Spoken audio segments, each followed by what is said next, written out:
Namaste, everyone. Welcome to the Cārvāka podcast. This is your host, kushalmehra. My guest today is Arta Moeini. Arta Moeini is the research director of the Institute for Peace and Diplomacy, a research fellow at the Center for the Study of Statesmanship in Washington, D.C., as well as an elected member of the Academy of Philosophy and Letters. Arta Moeini is an international political theorist and a revisional scholar of Nietzsche and modernity. Arta, welcome. Glad to be here, Kushal. Thank you for having me. So, to give everybody a brief background of how I found out about Arta, so I get these weekly emails or every day, I think, emails from unheard.com, where one of your essays, which was written on the May 20th, 2023, it was titled How America Weaponized the West. Unity is an illusion designed to prevent a European slip, came up. I read it and I absolutely loved it, and I shared it on social media, and then I started looking for you on social media, whether you exist there or not. And that's when I DM'd you. I really like talking to you. And here we are. So, why did you write this essay? What was the basic premise? If maybe we can start over there. What was the premise behind this? So the first sort of, I have been dealing with the question of sort of what the challenge or what the paradigm shift brought by this war in Ukraine has been. That has, to me, the Ukraine war is more than just a local geopolitical conflict, because countries around it, both especially in Europe and in the Western world, treat it and receive it in ways that makes it into an existential conflict, and the fate of the world sort of depends on it, and that makes for different kinds of decision making. Now, for this paper specifically, it was actually inspired by sort of thinking about what is Macron's position, and why was there the controversy as it was when he visited China, and he tried to make a case for European strategic autonomy, and it got a frenzied backlash, let's say, and it was even in Europe itself. Ursula von der Leyen, she was there as well with him, and she had a very different sort of perspective on China. So there seemed to be a division in sort of European politics as to how to handle China. Now, China is far away from Europe. It's not as central to European psyche as, let's say, Russia has been. So what is going on there? And a lot of it has to do with the United States and the way that Europe and European leaders think that they need to sort of toe a certain line with the United States to get the sort of security benefits of being part of the essentially a U.S.-led alliance called NATO. And those are sort of the divisions. And if you look at, then I try to sort of go deeper into what are the drivers of these different positions on China, and different positions that one can see behind the background of all the Western unity, NATO solidarity. The West is all of a sudden baptized again into the waters of a new righteousness. So when you dig further, and you see that the question of strategic autonomy, even though France under Macron, or Macron himself, sort of casts it as a question about China per se, it's a question that's much deeper.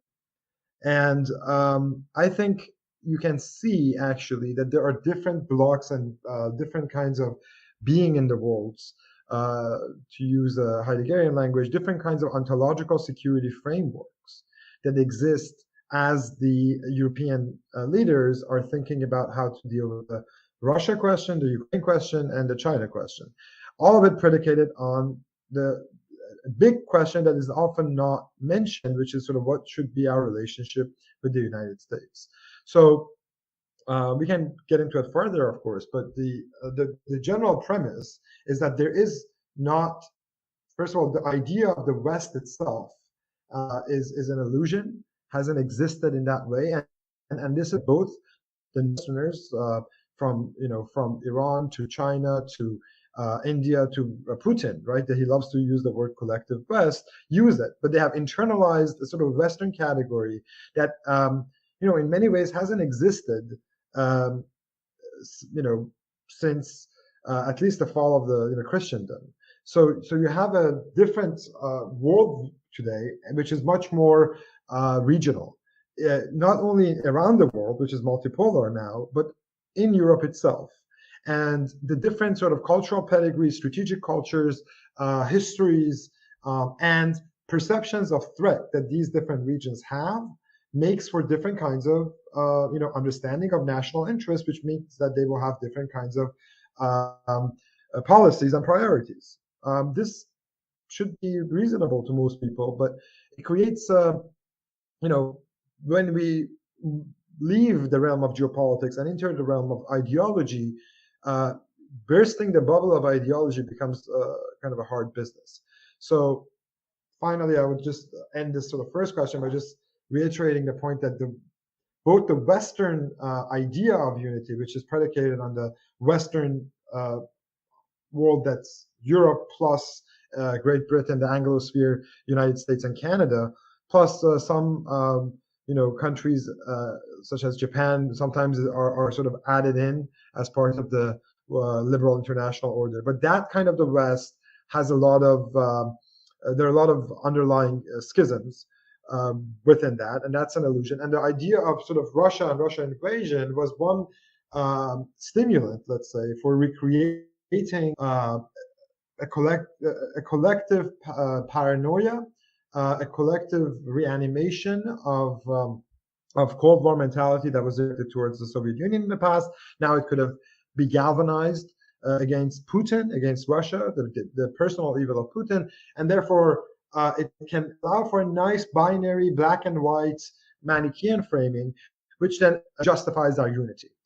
And then I would also go further and say not only does the West not exist, but also the entire sort of premise of even the way that we think about, let's say, or Macron wanted to think about all of European security in terms of the EU is increasingly problematic, because EU itself is now expanded to include too many countries that might have different understandings when it comes to their strategic priorities. And when you want to set an agenda that has to encompass all of Europe, those different national and regional priorities make sort of having a coherent foreign policy strategy for the EU increasingly problematic.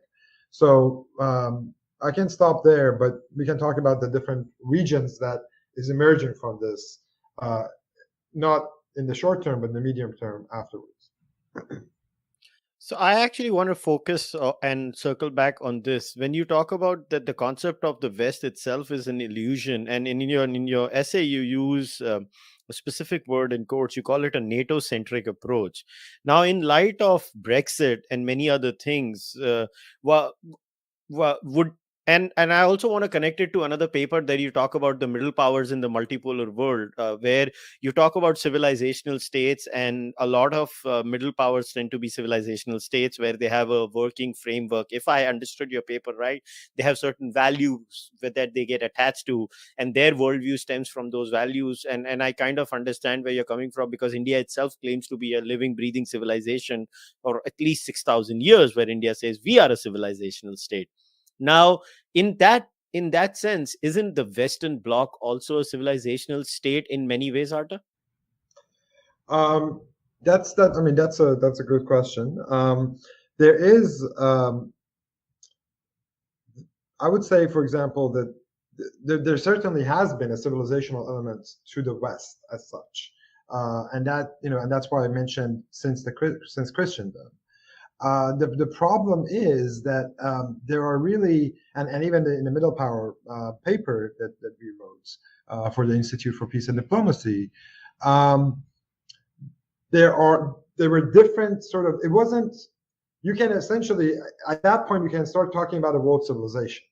Because there are different kinds of historical sort of pathways that go into the West, and we have seen, and usually this has been the difference between the Catholic and the Protestant West. Usually it's sort of seen in terms of the North-West North-South alignment in Europe. So we see that the idea of civilizations exists. There is a continental idea, I think, of civilization and focused on Western Europe, and that has a different historical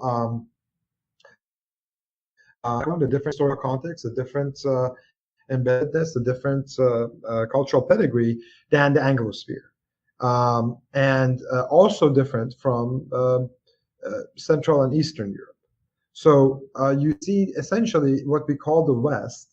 I would say it's composed of three civilizations, not one. One is the Anglosphere. I think Anglosphere is very consistent in what it is. There might be some disagreements in terms of political minor differences in terms of political system, whether we like to have a monarchy, a constitutional monarchy, or a constitutional republic. But essentially, America and Britain are in many ways connected culturally and civilizationally, and which actually was one of the instigators of Brexit for some of the advocates of it. So we can put Anglosphere to the side. We can think about continental Europe, and Europe in that sense doesn't include Russia, and that didn't include most of Eastern Europe. Europe would be sort of the Western Europeans essentially cored on Germany and France and Italy to an extent. That's the sort of philosophical milieu that you have, where a lot of sort of like a continental political philosophy, for example, is thought about and comes to being. And then obviously you have Russia as a separate civilizational sphere, and you have there are sort of borderlands of civilizations, and those actually, if you look at the Middle Powers paper, those are the interesting areas, because all conflicts happen at the borderlands of civilizations. Now, I want to reiterate that this is what I'm sort of presenting here is the picture is different from, let's say, someone like Samuel Huntington's, because although I use the word civilizations, and although I am very sort of aware of the dynamics of civilizations and the reality of civilization as a priority, as a as an entity that takes precedence on the nation state, civilizations are not essentialistic. They are not an absolute category that exists from 6,000 years ago the way that they are today. So, for example, again, your question of Western civilization, the West has been going through different phases, and sometimes new civilizations are birthed, or some civilizations collapse into one. But in general, you see patterns. That's the patterns of continuity, and a sort of a homeodynamic continuity exists within civilizations, and that's not essentially and intrinsically tied to religion. This is one of, I think, Huntington's mistakes in thinking about civilizations. He divided the world into essentially the world's biggest religions.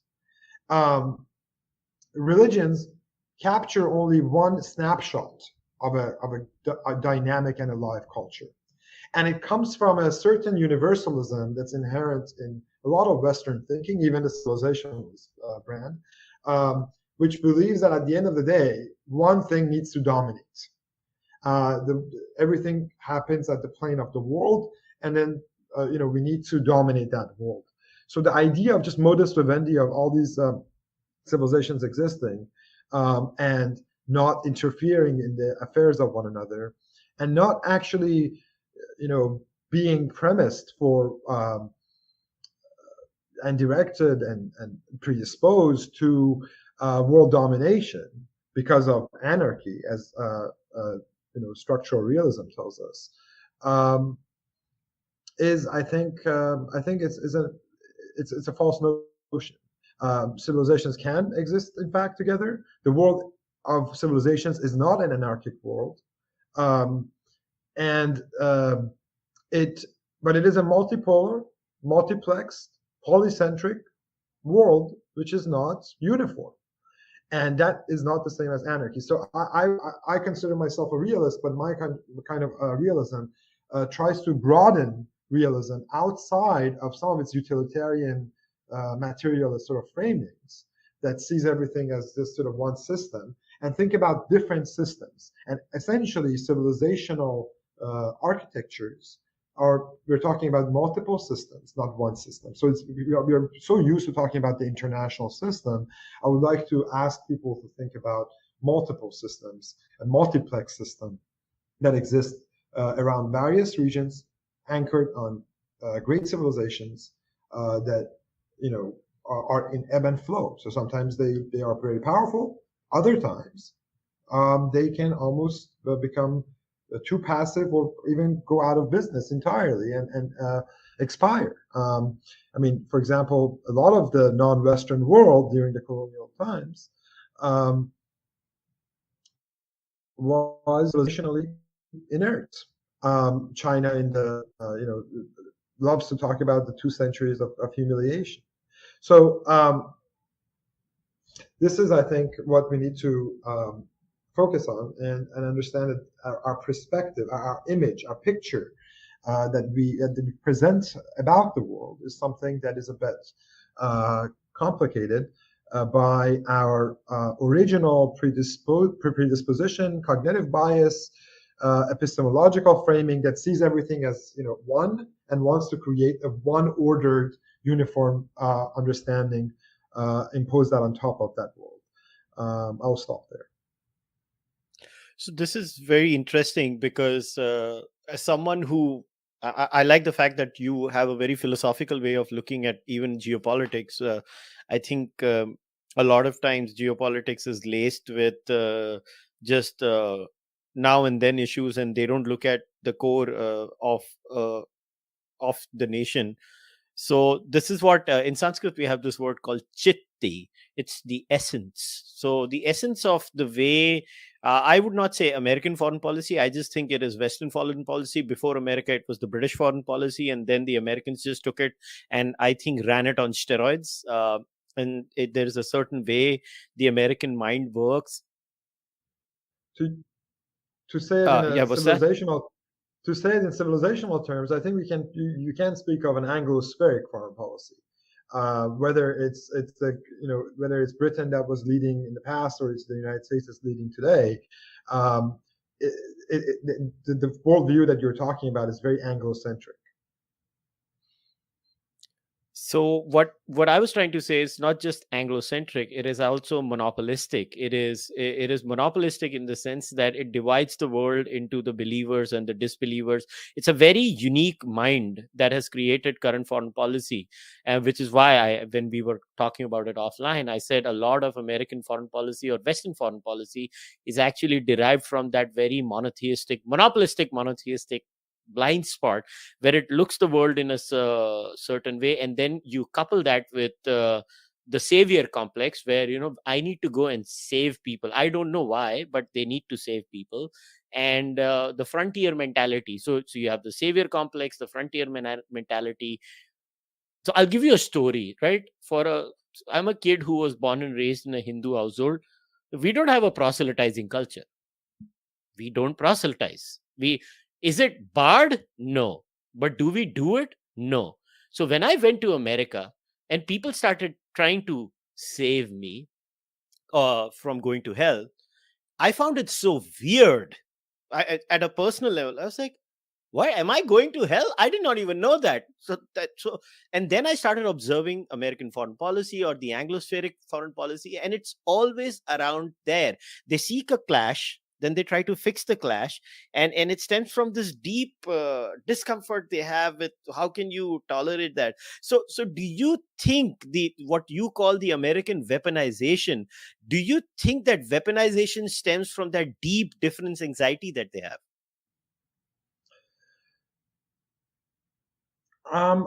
I would say there is.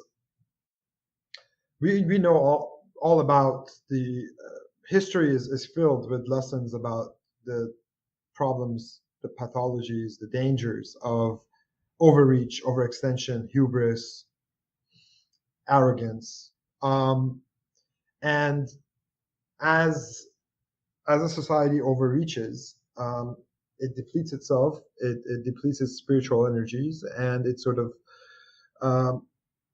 ends up forgetting the center, forgetting itself, and it sort of loses in the long run.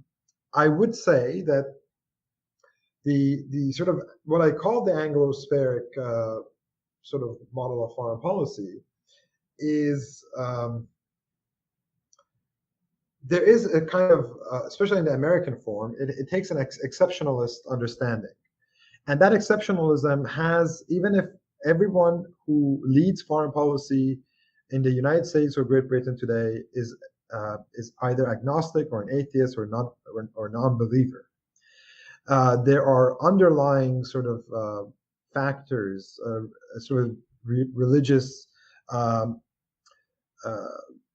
religious sort of psychology that undergirds it, and it sort of comes with, we are the chosen people. And again, this comes from a long, many decades of history, in the sense that it's embedded into the subliminal forms of the civilization or of the culture. It's not very conscious. I don't doubt the good intentions of many friends and colleagues who believe that they are making the world a better place. But what they do not are not conscious of is how much they have internalized that sense of an almost an Abrahamic sense of mission that is shared in Islam, it's shared in certainly in Christianity, a sense of chosenness that is globalized. That so we are the chosen people for the world. We are the and therefore we represent all that's good and holy.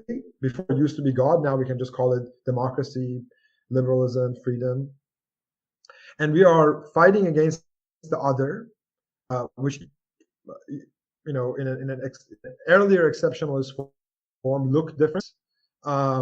Was the uncivilized barbers of different civilizations, but now looks ideologically different, politically different. It doesn't believe in our same system, and then forcing our view of the world upon them, and imagining that we are so enlightened that they are therefore in some ways deplorable or barbaric for not understanding how great our system is and for not internalizing it the way that we have. And so we don't see it. America does not see it as as a messianic project or as crusade or as a proselytization, but that's what it is. It's sort of, and this is what sort of makes, we talked about, you mentioned how most people don't talk about the philosophical, the psychological, the theological underpinnings of geopolitics. My realism is not unaware of the importance of the material, of the physical, parts of geopolitics. It's just, I believe that geopolitics always is local and regional. When you move beyond the regional and the local, you're now entering the realm of ideology, theology, psychology, and ultimately ontology. So I call ontological security versus physical security. So what does that mean? Our physical security is obvious if you have which happens at the level of the region, right? For example, there are regional security conflicts between countries in the Eastern Europe, such as obviously Ukraine, but also Poland and others, with Russia. That's a physical sense of insecurity. Whether or not we believe that Russia will actually invade Poland or not is irrelevant. There's a lot of history and regional sort of pathways that show that this could be very real for them, and justifiably so. Then you have we have to talk about sort of how you perceive your identity, your security identity. Now, for smaller countries in the borderlands, like Ukraine, like Baltic states, for example, these are, I'm making examples that are relevant today, but you can find many different examples in different regions of the world as well. Taiwan would be another one. But for these kinds of crossroads states, their sense of what our security, our insecurity is, the physical and the ontological, matches. So they have a very coherent sense of what they need to do. But the further you get from the region, and you get to the hyperpower or superpower or great power politics, and a great power is defined by the fact that it can actually exercise power, project force in other regions of the world to counter other civilizations. So Russia, having basically failed in some ways even if it ultimately doesn't fail in Ukraine and gets what it wants regionally, Russia has showed itself to not be a global power. Russia is a middle power. It cannot go around the world. It has trouble in Ukraine, so it definitely cannot go in the middle of Africa and wage a war, right? That's what we mean. But great powers, let's say the United States, even though it's not a superpower anymore, it remains a great power. Perhaps a more insecure great power, which becomes sort of hyper-reflexive in some ways. But the United States is a great power because it is interjecting in other regions, interferes in other things, and has turned Ukraine into a proxy war for itself versus Russia. So the question is our sense of physical security in America, does that match our ontological insecurity? And that's definitely not the case. America is not threatened by Russia. America is oceans away. We have a stopping power of water. Neither Russia nor China have ever threatened the United States even in its Western hemisphere, let alone in its closer home. So there is no real fundamental, vital national security issue. The term national security, by the way, itself is an ideological term, but we can get into that later. But the conception of physical security and interests are not warranted here. So why is the United States so involved in expanding NATO, in sort of interjecting in European affairs, in not wanting Europe to pay more, share more of a burden of the Western alliance, so-called, but not really wanting Europe to be independent enough to actually wage different kind of foreign policy? So all of these are questionable. Why? There are a lot of reasons for this. We can talk about the ideological drivers of U.S. foreign policy. We can talk about the sense of, again, which you mentioned, the sense of sort of messianism or proselytization. We can talk about just the faulty, I think, offensive realist mindset that at the end of the day, superpowers will fight to dominate the entire world. So we need to be effectively preempt the other to do that. That's an argument that will probably take America to the brink of war with China. So all of those things, but have been reasons. But I think the ultimate fundamental reason that undergirds this is a sense of deep ontological insecurity about our role in the world. It means that we have generations of elites, of foreign policy practitioners who are embedded into the institutions that was created by the Cold War. They're bred into that world. They thought history has ended. They thought unipolarity was here to stay. And now that it's almost, I think most would agree that it's proven that we live in a multipolar world, that this unipolarity is over. There is a deep sense of ontological insecurity. There is a deep sense of what is our identity. Ontology is tied with the problem of meaning and identity in the modern world. And the same way that you and I might have a question of what is our identity and what are we doing, nations and civilizations can have identity crises as well. And so the ontological crisis for when a superpower has an ontological crisis, that could be very dangerous for the world.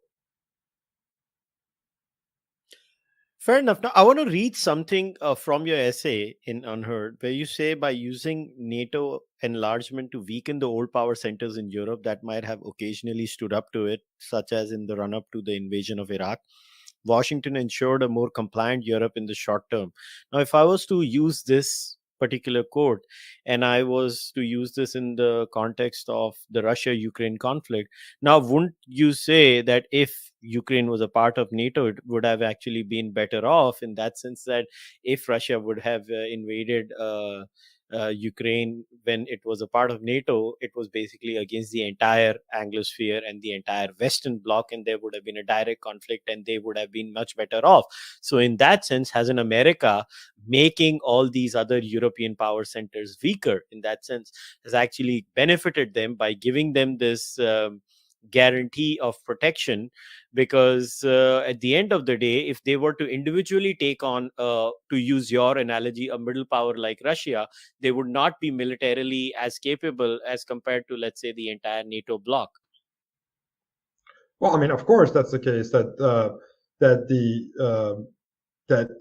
if America was to engage in a war with a middle power, America is a powerful state, and that could be catastrophic, because usually sometimes middle powers, but in this case, in case of Russia, I mean, they have nuclear weapons, right? So that could be a nuclear Armageddon waiting to happen. So no, I don't think it actually makes countries safer. First of all, middle powers are natural. Middle powers are tied to regions, tied to a geography, to geopolitics of a specific locality, which means that they have lived together all the time. So in our analysis, Germany and France are both middle powers, and combined they'll be a very powerful middle power, which is whether it's institutionalized in terms of the EU or it's not. It's just a security alliance independent of NATO. It will be powerful enough, and it will have nuclear weapons, like from the French arsenal, to actually counter any real threat that's presented to it by Russia. The question is, did the Europeans actually want to antagonize Russia into a war? Now, they did not. The middle powers, in many ways, they compete, but they also work together, because they are effectively in the same kind of gradation of power. So Germany benefits from, or benefited until now, from Russian gas, and Russia benefits from selling things to Germany, selling natural resources to Germany. If there was a fundamental inimical relationship between the two, they shouldn't have traded, but they do. And the EU was also really trying its best to even include. Think about what happened when the Warsaw Pact sort of disappeared, right? There were efforts to even include, there were suggestions to even include Russia in NATO. So think about how that proposition is fantasy today. So how farther have we gotten from that picture that existed 30 years ago? So if you have an alliance that is not tied to an actual threat, that is fundamental and real and could actually threaten all members of the alliance to a large extent equal in terms of physical security, then you have then that alliance is more like is less of a security alliance and more like a multinational organization. And that's what NATO has become. So I do not believe for a second, actually that would have been a great thought experiment. But had Ukraine somehow already become part of NATO would have been the other argument. There are two scenarios that we can run. One is Russia would not have attacked NATO, because it would trigger the entire alliance into action. The other question is whether most of the world will be prepared to go to nuclear war. And make no mistake about it, that would be a nuclear war with Russia over Ukraine. So a lot of when you enlarge alliances to countries that cannot contribute as much to the alliance security in terms of power and resources and material benefits, then you're actually endangering the viability and the longevity of the alliance itself. Now, what is Ukraine today, and what are these small states today deemed to contribute? And this is very sad to say, manpower. They are being butchered in their own country because of policies that to some extent they did not themselves direct. But also they have been when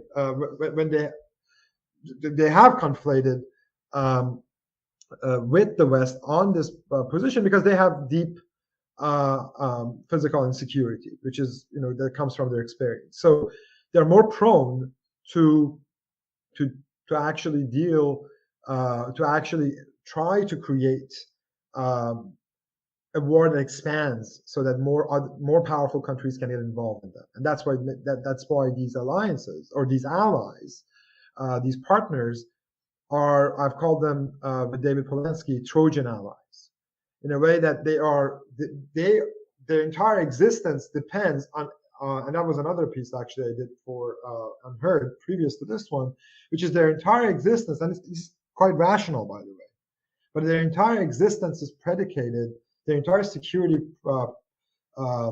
mindset depends on getting, as you said, NATO and Western powers involved in the war because they're being decimated.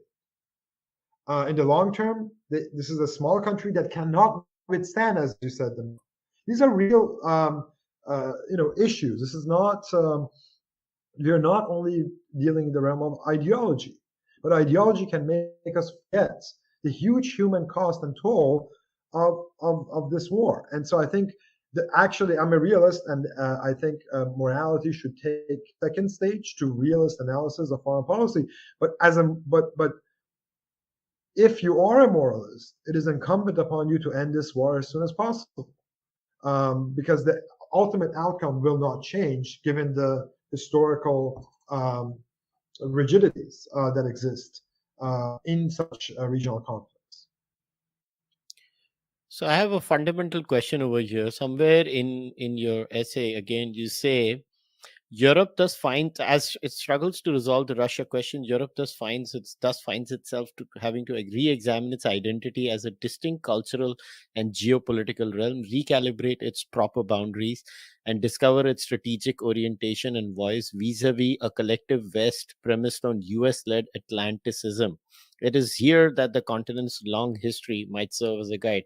Again, I find this, I might personally agree with this, but I have to see my job in this podcast is to ask you questions that may not necessarily be in agreement with this worldview, because a lot of people might come back to you and say, but the collective West is actually a homogenous group, while what you're saying is, and which is something that I agree with you, because I can understand the civilizational state perspective as I'm Indian, so I get the civilizational state perspective. So how is the collective European identity distinctly different from a collective Western identity, and how does it benefit Europe by disengaging itself from the collective Western identity, which is kind of led by the Americans? The proof was in the pudding of your last statement. A European identity, so long as it's tied to the Western identity, will be subjected to American primacy and leadership and priorities. So a European identity, which is tied rhetorically, ideologically, and institutionally through NATO and other mechanisms, to America, makes it just a cog in the American machine, essentially. Do what we effectively ask or believe should be done. And Europe has a problem there. What is Europe? Does Europe include Russia? Does Europe include Great Britain? Does Europe include? Does the European Security Order include Poland? Because originally it didn't, right? Because they were west of the Iron Curtain. The Europe, the Western Europe that Eisenhower and de Gaulle conceived, what was effectively the Western Europe that was our partner and ally. And we, realists, classical realists, thought that it can be independent and do its own thing because they had still experienced the world where America wasn't. Prior to World War II, America was still not telling every country what to do. So they had lived in that world, and so they understood they had a more civilizational understanding of Europe, I would say. That's a claim that I would make. It's obviously a speculation, but so I do believe that Europe, as it's conceived today, it's highly institutionalized, made up of various effectively national districts, and it is not clear exactly what it means, and it needs to figure out what it is that it is representing. Now, the problem is that as NATO has expanded, also the EU has expanded east.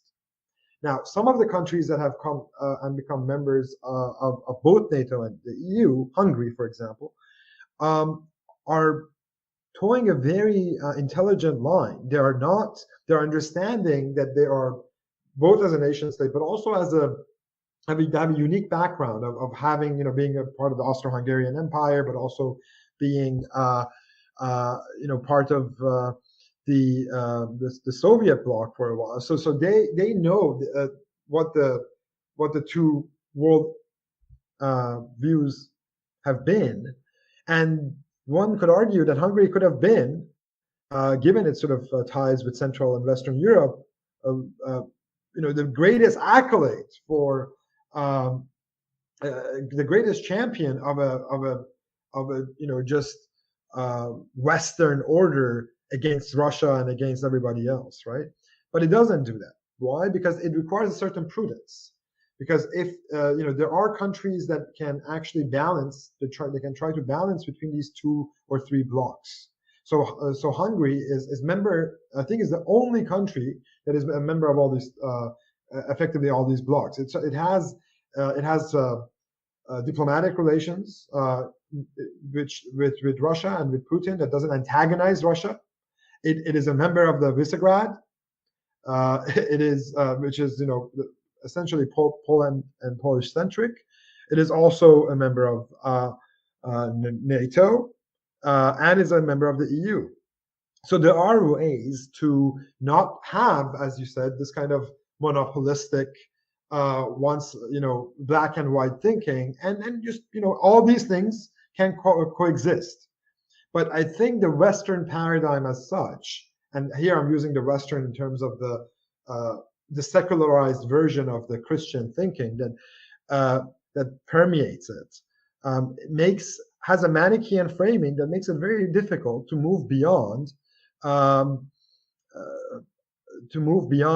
other and its position as the enemy. So we need to know where we are. We're either on the side of the good or the evil. We can't be on the side of all goods and all evils. And so it's sort of like, make it clear. Are you with us or against us? As George W. Bush used to say. We are still living in the world of George W. Bush because we never left it. And George W. Bush was living in the world of Reagan because he didn't leave it. Even as geopolitical and structural situations and system, they're changing and shifting. So we live in a very different geopolitical and strategic world, but our ontological framing of the world around us, our epistemological understanding of IR itself is predicated on creating a world for us that doesn't actually exist. And so we are there to defend the liberal international order. What does that mean? we need to be, I think, more critical and creative. Living in a multipolar world, living in a polycentric world, which is, we are definitely moving in that direction. 85% of the world does not live in the West proper. If you include Japan, that would be 88%. This is the story of the 21st century will be the story of civilizations, not understood necessarily in Huntingtonian terms. And I would say that even his understanding of classical civilizations had a nice question mark around it, because he too did not want. He was urging for prudence, but the framing of it itself was sort of civilizations all want to dominate. But actually, civilizations, I would argue, do not want to dominate. The multipolarity is here to stay, and great powers have a choice. They can either deal with all these middle powers and try to create a more stable engagement, a more stable modus vivendi, or they can continue to believe themselves to be the gods of the system and ask others to live in their image, to have their kinds of values and value systems, their belief systems, their political system, which culminates in what we have called the woke imperium, which is another banner for American soft imperialism. So all of these things is unsustainable. Now, when it comes to Europe needs to understand what was its historic role, and what was its history prior to World War II, prior to World War I.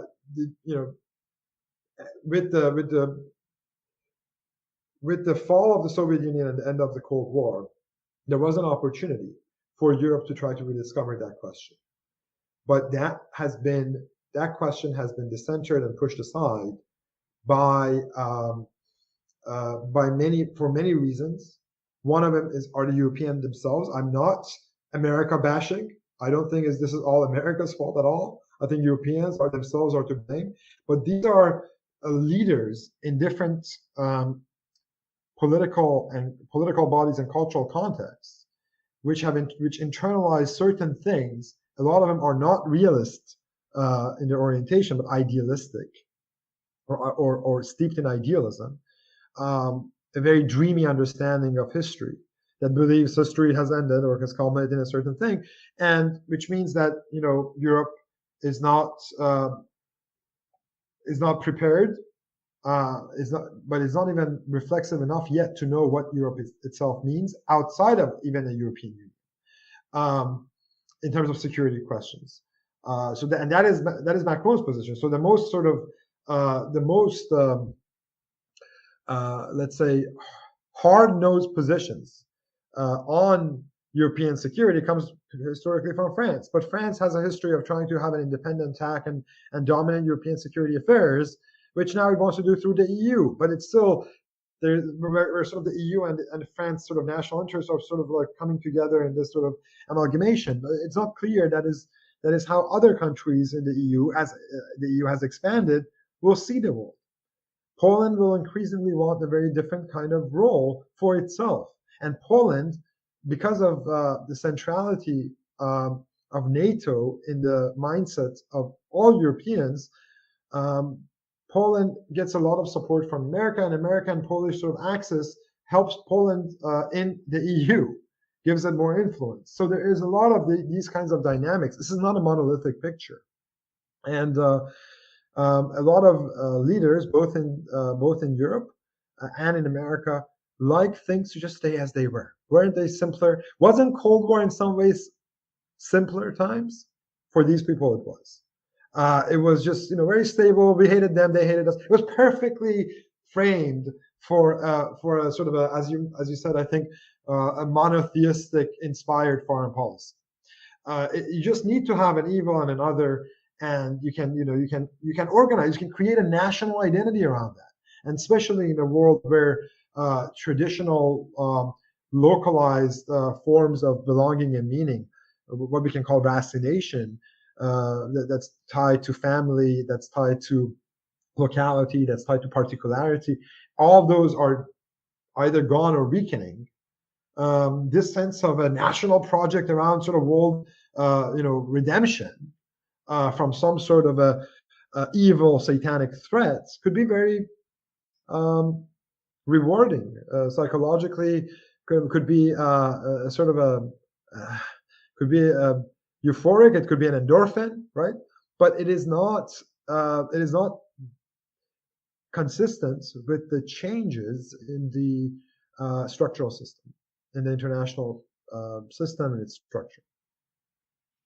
Right, there are so many things I have to ask you about this. So, two, three things. First of all, let us assume a hypothetical scenario. America is decoupled from Europe. So, the collective West identity now has different sub identities, and those sub identities are strong.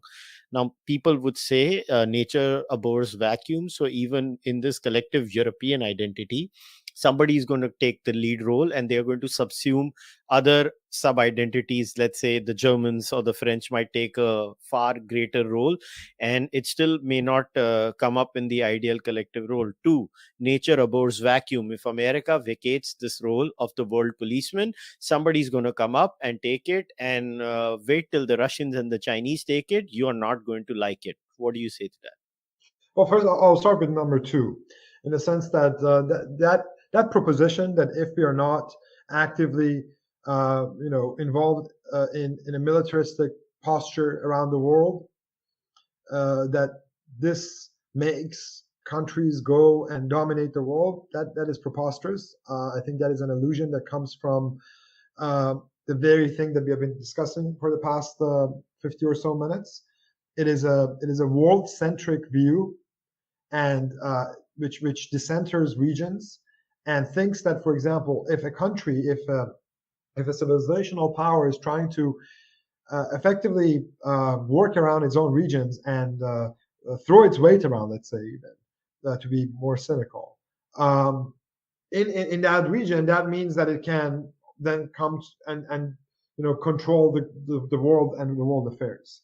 That is something that comes from the exceptional history of American rise to power, which had a globalist mission from the beginning. If you do not have a world picture, and therefore you don't see everything in global and globalist terms,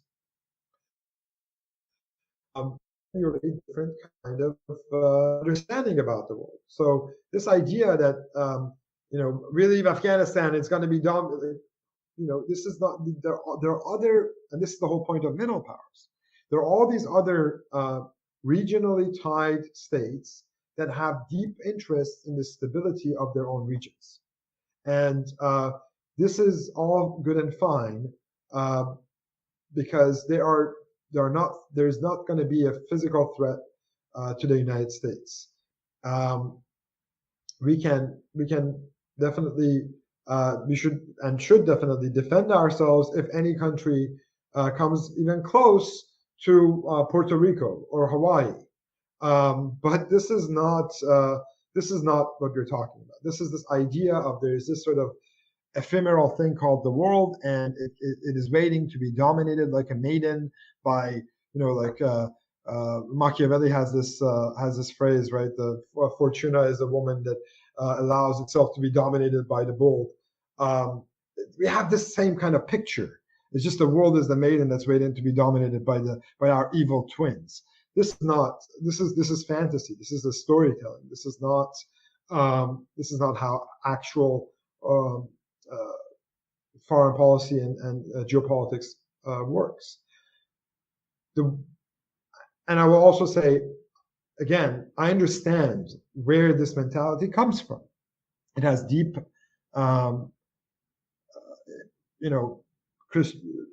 it has deep theological and also academic backgrounds in utilitarian thinking. It's just steeped in Western philosophy.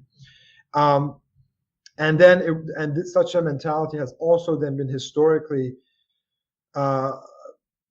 realized through both the bipolar moment and the unipolar moment. So, But I would tell you that this was an aberration, that the moment in 200 years of, let's say, Anglo-spheric domination of world affairs was an aberration.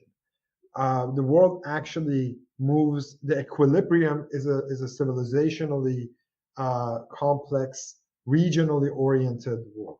Now, this takes me to your first question.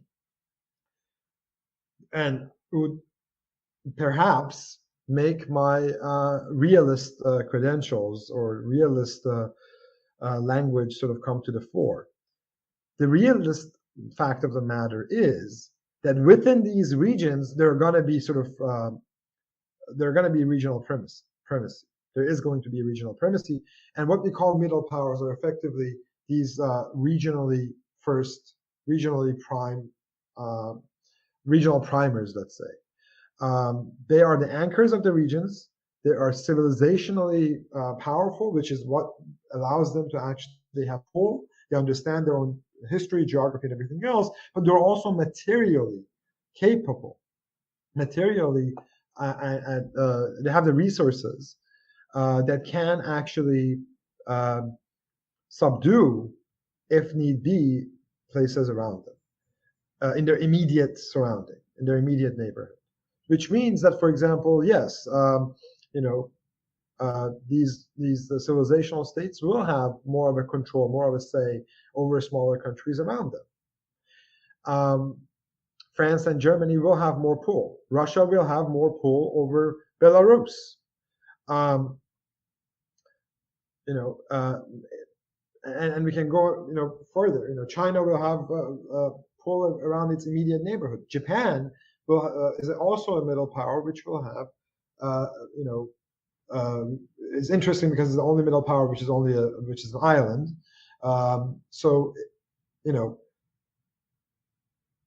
But these countries hold primacy in their specific regions that surrounds them. And if they want to move beyond that, so let's say China wants to move beyond its immediacy to the realms of another middle power, getting into conflict, let's say, with Japan. And historically, this happens. Middle powers fight many times. But that's the normal breaking point. That's when they stop. They are able to stop one another. When they are not, they go. Things become very different because then other countries have to then step in because it makes it very different. So history of let's say East Asia shows, for example, that Japan and China have fought many wars, and there was historically a lot of enmity between them because of this. Now, if there is any such a problem, then let's say the United States wants to get involved on behalf of Japan, that would be a very different proposition than the United States getting involved on behalf of Taiwan. I want to make that clear. And also,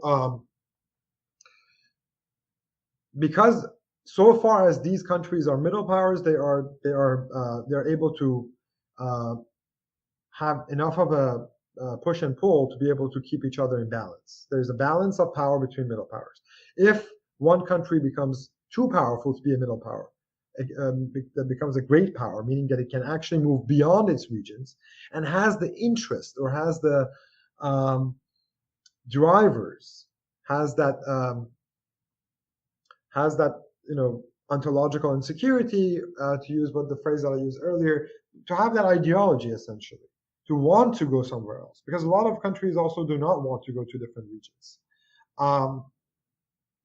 If it wants to do that as a great power, it can dominate the immediate middle power around it that's closest to it. But then other middle powers immediately will be very hesitant and come together to defend it. So this is a more classical understanding of balance of power that I'm relying on. Yes, middle powers will come together to defend themselves from excursions and domination by one middle power going too far into their regions. The past experience, the past 200 years, the aberration of the past 200 years has made things very different, has made it so we forget this. We forget how the system actually works. We forget its sort of internal laws, the natural sort of order of it, and then we think of things that we are trying to impose on it. So the result also has been that smaller nation states that have been created over the past 200 years or have come out of this system as a modern nation state see it to their benefit to fight against the middle powers that surround them, because middle powers have historically dominated those small pockets of regions that have existed. So what do? They court and create a very, very mutualistic relationship with the great power that tends to want to interject in the regions, in this case the United States. And so they tend to become that kind of Trojan ally that I spoke about earlier. So it's a very complicated picture according to where you belong in the gradation. There's a question of power asymmetry. And if you have more power, you get certain benefits. But it does not mean that you can just dominate and become a global hegemon. That is the fantasy that I'm talking about, the global hegemony. You can have regional hegemons, and you have had many of them. But global hegemony, the system itself rejects it, in the sense that if you keep moving towards global hegemony, you will break. Even if you are even in a small, relatively limited setting of, let's say, the Alexander the Great example, who went and came all the way to India.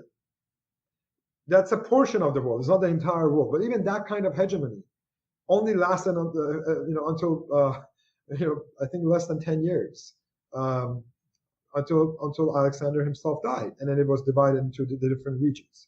So the world itself actually abhors a global hegemon, not a vacuum, because a vacuum has never existed so far as we live in the world. One last question. I have to ask this follow-up to your thoughts. So what would you tell those people who say the global hegemon could be problematic, but in the case of the United States of America, it's actually a very good global hegemon because it has led to, I'm just stating the argument, more world peace. I'm just stating the argument. It has led to more stability, because if you have many middle powers jostling with each other, it could lead to more skirmishes, more regional battles, more regional conflicts, and we just end up in a mess where a lot more people are fighting. Right now, everybody's like, America can interfere and tell everybody to shut up. That comes from that original sort of ideological posture that we have talked about. It comes from the sense of American exceptionalism, as if somehow our global hegemony would be different from hegemonies that came before. And that's more religious thought, that's more theology than it is statecraft. The world has not been better off through American interference around the world. It has created multiple, first of all, America has created multiple wars around the world. And this is something that I think it's not, we cannot easily sugarcoat it, whether it's Afghanistan, Iraq, but also different places, right? I mean, the United States uses its power, its pull to interject in again, regional affairs in Europe.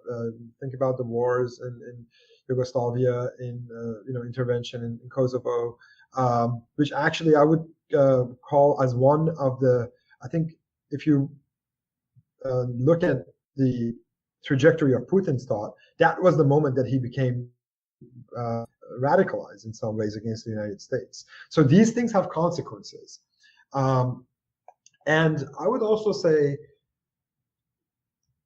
I am a firm believer that regional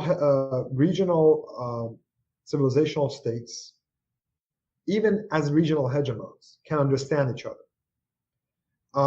Because they are essentially they're arm wrestling, but they're coming at it from similar levels of strength. No one can really dominate the other one. So that creates a kind of status quo, right? What changes is when an outside power interjects into their affairs using the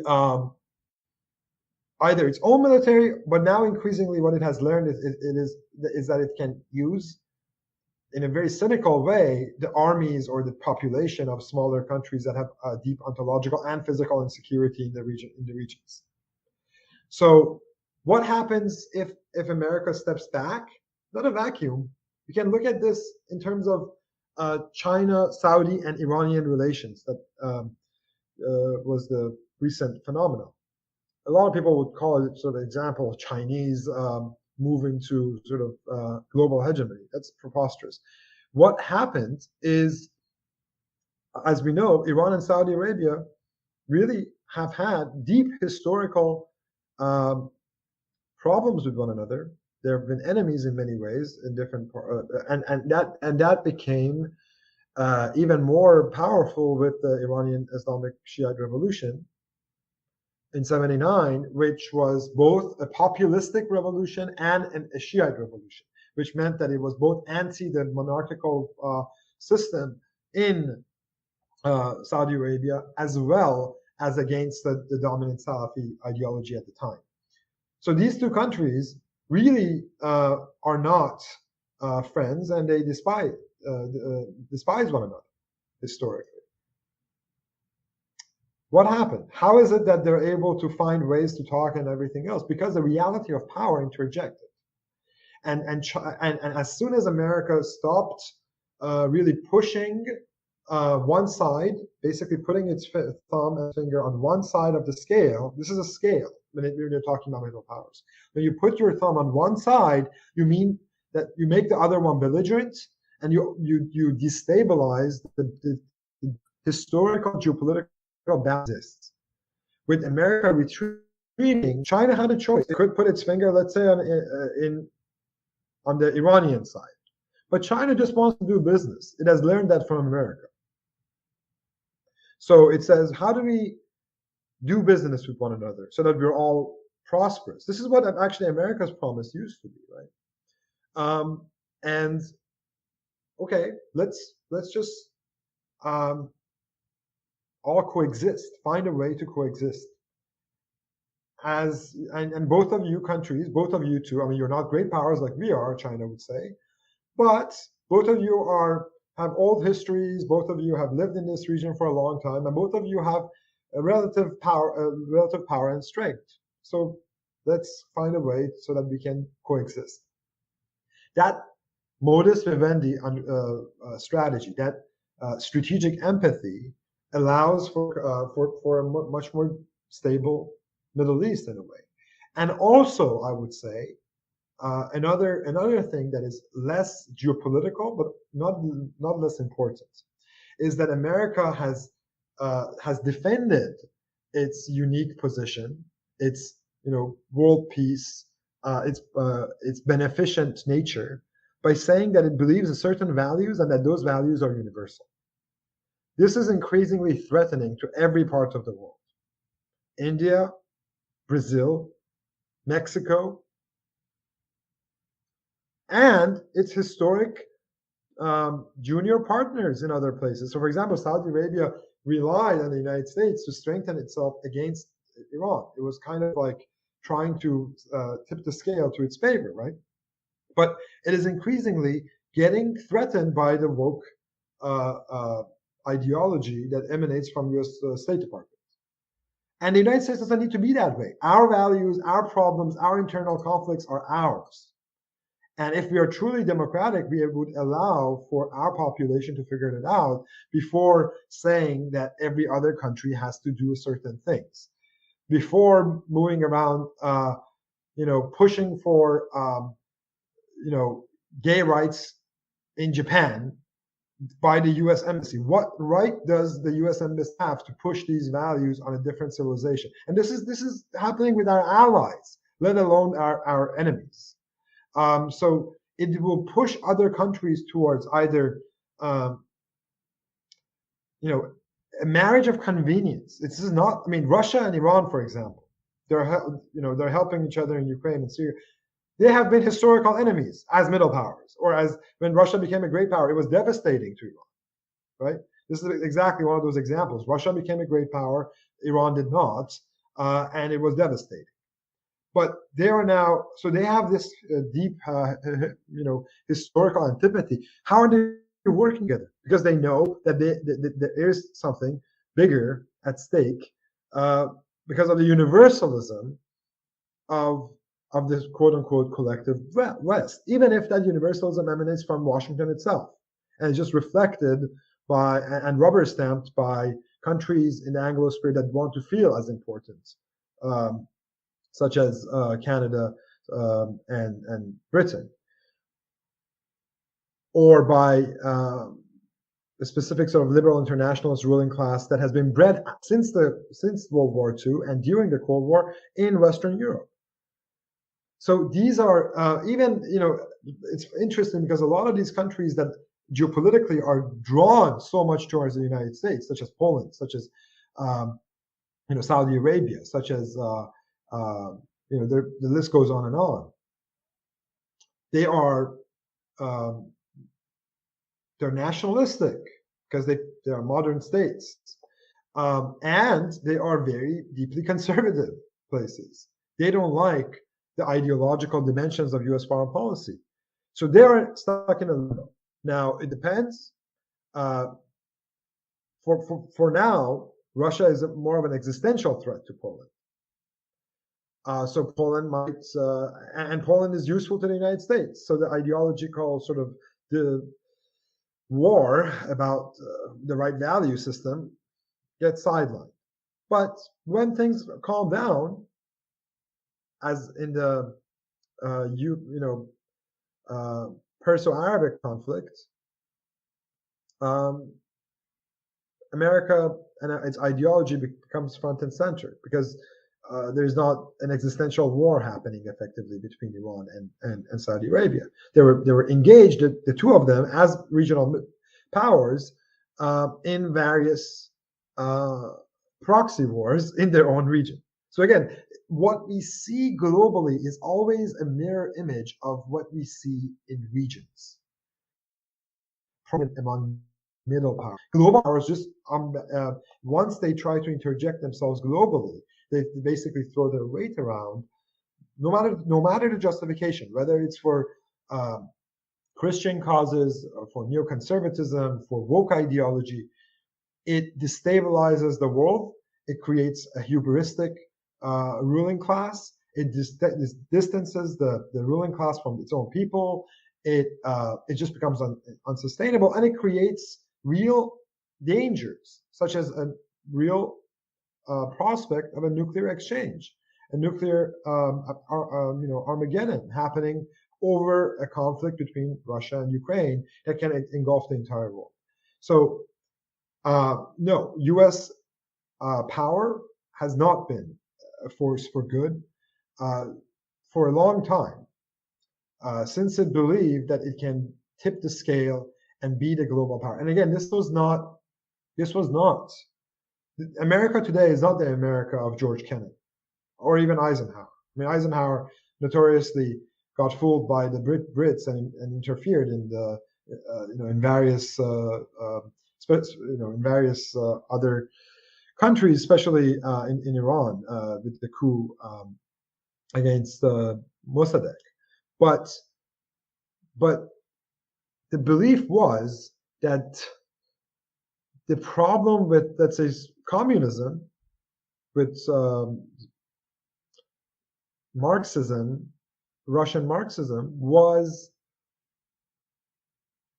its universalism, was its ideology, was the fact that it wants to dominate the world, and we will help others in a sort of non-aligned movement against the Soviets.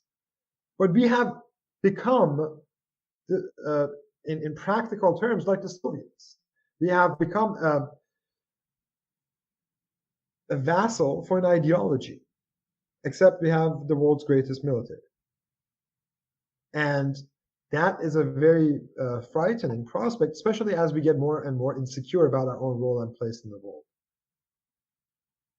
But again, we fought universalism against both. I would argue against both the Nazis who wanted to have a universal kind of